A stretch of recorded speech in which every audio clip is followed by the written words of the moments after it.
set Google Reader alerts for pitching lock screen notifications as head content di Samsung Galaxy S21, S21 Plus or S21 Ultra. Open settings, swipe the notification panel, and then tap settings icon. Scroll down settings script, find Google, and then tap Google Services.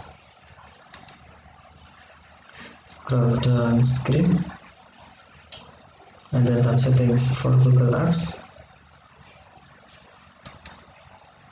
Tap search assistant and voice, and then select notifications. Tap notifications, and then scroll down screen.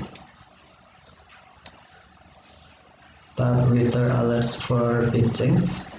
If you cannot find Reader alerts for pitchings menu, you must turn on Google notification first. If Google notification is off, tap show notification switch until blue to turn on, and then find Reader alerts for pitchings, and then tap Reader alert for pitchings.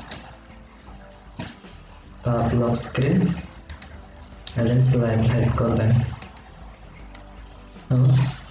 Reader alerts for pitchings lock screen notifications set as hide content. Okay, thank you for watching. Have a nice day.